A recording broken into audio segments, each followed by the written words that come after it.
Birju e rickshaw चलाता था और उसकी पत्नी ललिता दूसरे घरों में काम करने जाया करती थी। बिरजू का 6 साल का बेटा दीपक सरकारी स्कूल में पढ़ने जाया करता था। हम दोनों की कमाई से घर का गुजारा किसी तरह से चल जाता है। जी आप सही कह रहे हैं, लेकिन हमें किसी और चीज की जरूरत भी नहीं है। तुम ठीक कह रही हो ललिता।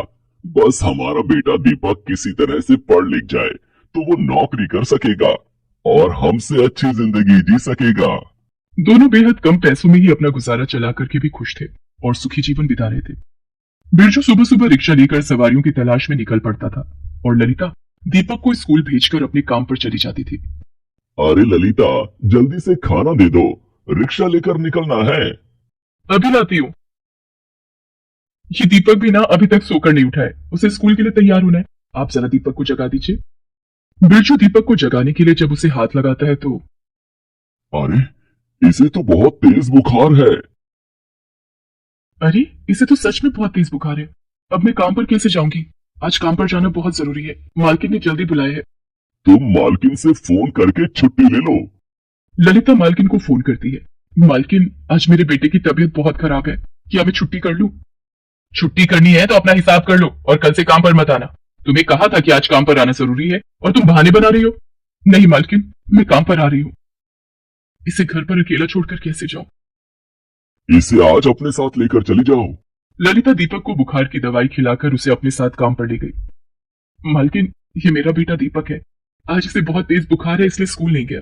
घर पर इसकी देखभाल करने वाला कोई नहीं था, इसलिए मैं इसे यहाँ ले आई। मैंने इसे बुखार की दवाई खिला दी है, आपको इससे कोई परेशानी नहीं होगी। ठीक है, इससे कहो ड्राइंग रूम में जाकर बैठ जाए और तुम किचन में जाकर खाना बना लो, आज घर में मेहमान आने वाले हैं। ठीक है मालकिन। दीपक ड्राइंग रूम में जाकर सोफे के नीचे बैठ जाता है। वहां मालकिन की 5 साल की बेटी निकिता सोफे पर बैठकर स्मार्ट टीवी पर कार्टून शो देख रही थी। दीपक भी वहां बैठकर कार्टून शो देखने लगा। कार्टून शो देखकर दीपक को बहुत मजा आ रहा था और वो भूल गया कि उसकी तबीयत भी खराब है। चल दीपक, काम खत्म हो गया, अब घर चल। माँ, थोड़ी देर और टीवी देखने दो ना। नहीं बेटा, मालकिन गुस्सा करेंगी।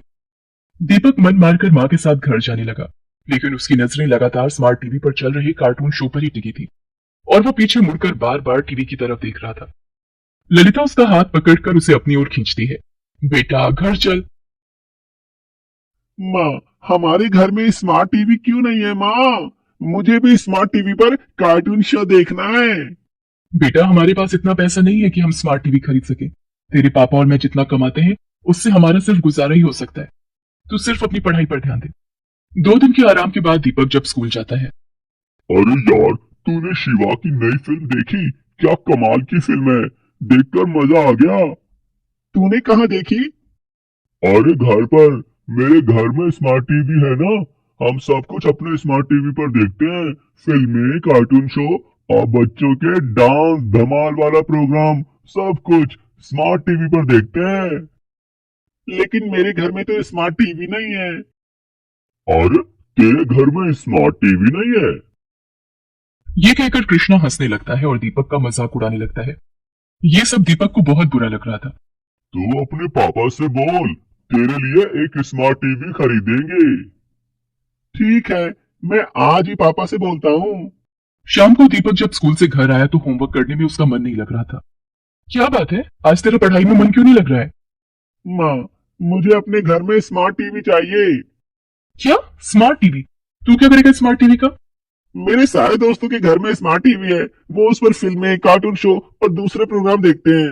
माँ, मुझे भी स्मार्ट टीवी पर अपने पसंद के प्रोग्राम देखने हैं। बेटा, अपनी पढ़ाई लिखाई पर ध्यान दो, पढ़ लिख कर कुछ बन जाओ, फिर अपनी कमाई से स्मार्ट टीवी खरीद लेना। हमारी इतनी कमाई नहीं है। मैं और तुम्हारी माँ दिन रात बस इसलिए इतनी मेहनत करते हैं ताकि तुम्हारी परवरिश में कोई कमी न रह जाए। हाँ, तो परवरिश में कमी तो है ना। तेरी परवरिश में हमने क्या कमी कर दी? एक स्मार्ट टीवी की कमी है।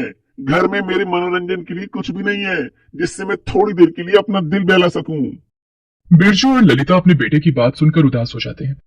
उन्हें पता था कि उनके पास इतने पैसे नहीं है। ठीक है, थोड़े दिन रुक जाओ, तुम्हें स्मार्ट टीवी मिल जाएगा।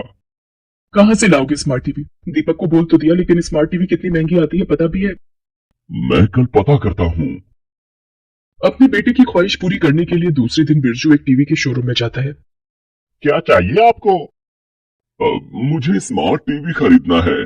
ठीक है, ये देखिए, ये स्मार्ट टीवी 29,000 रुपए की है।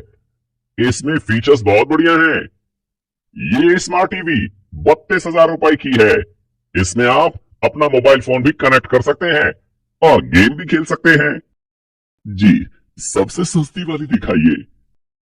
तो आप ये देखिए, ये स्मार्ट टीवी सबसे सस्ती है, सिर्फ 23,000 रुपए की है। इतने पैसे एक साथ देने जरूरी है क्या? नहीं, आपको अभी 6,000 रुपए देने होंगे। उसके बाद 2,000 रुपए हर महीने इंस्टॉलमेंट में देने होंगे। ठीक है, मैं कल फिर आऊंगा। इतना कहकर बिरजू घर आ जाता है। उस समय उसके पास इतनी रकम नहीं थी कि वो शुरू के 6,000 रुपए भी दे सके। क्या हुआ, देख लिया स्मार्ट टीवी? हाँ, देख लिया, लेकिन बहुत महंगी है। पहले 6,000 रुपए जमा करने होंगे, फिर हर महीने 2,000। इतना पैसा कहाँ से लाओगे? तुम अपनी मालकिन से 2 महीने के एडवांस रुपए मांग लो, तो हमारे पास 6,000 रुपए हो जाएंगे।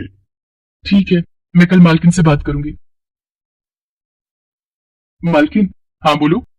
वो मेरे बेटे की तबीयत खराब थी तो इलाज में ज्यादा पैसे खर्च हो गए। अब घर खर्च के लिए पैसे नहीं बचे हैं। आप मुझे 2 महीने का एडवांस दे दो। तुम्हें हर महीने छुट्टियां भी चाहिए और एडवांस भी। 2 महीने का एडवांस में नहीं दे सकती। तुम्हें सैलरी देने के अलावा हमारे और भी खर्चे हैं। ये लो 3,000 रुपए, 1 महीने का एडवांस। और हाँ, अगले महीने कोई छुट्टी नहीं मिलेगी। मालकिन से पैसे लेकर ललिता घर आ जाती है। पैसों का कुछ इंतजाम हुआ? मालकिन ने 1 महीने का एडवांस दिया है, 3,000 रुपए। लेकिन हमें तो 6,000 रुपए चाहिए। अब क्या करें, कहां से लाए इतना पैसा? मेरे दिमाग में एक आइडिया है। कैसा आइडिया? तुम इन पैसों को संभाल कर रख दो। मैं दिन के अलावा नाइट शिफ्ट में भी रिक्शा चलाऊंगा। इस तरह से हमारे पास 1 महीने में 3,000 रुपए से ज्यादा इकट्ठे हो जाएंगे। लेकिन आप रात में नहीं सोएंगे तो आपकी तबीयत खराब हो जाएगी। ललिता, बेटे की जिद पूरी करने के लिए हमें इतनी मेहनत तो करनी पड़ेगी। एक ही तो बेटा है हमारा। हम अभी इसे सारी खुशियां देंगे तो बुढ़ापे में ये हमें 2 गुनी खुशी देगा। तुम चिंता मत करो, मैं शाम को घर आकर आराम कर लूंगा। उसके बाद रात में रिक्शा चलाने जाऊंगा। नाइट चार्ज के पैसे भी अधिक मिलते हैं। ठीक है। अगले दिन से बिरजू दिन में ई रिक्शा चलाता और शाम को घर आकर थोड़ी देर के लिए आराम करता और फिर खाना खाकर रात को ई रिक्शा चलाने निकल जाता। रात को सवारियों से उसे ज्यादा पैसे भी मिल जाते थे। ज्यादा मेहनत करने और रात में न सोने के कारण बिरजू की तबीयत भी बिगड़ने लगी थी। लेकिन बेटे की जिद पूरी करने के लिए पूरे 1 महीने की मेहनत के बाद बिरजू ने पैसे इकट्ठे कर लिए थे।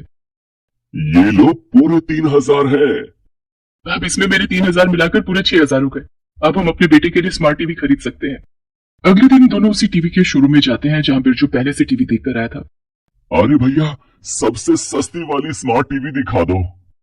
ये देखिए, 23,000 की स्मार्ट टीवी है और आपकी किस्मत अच्छी है कि इस समय दिवाली सेल चल रही है और आपको इस पर 10% डिस्काउंट भी मिल जाएगा।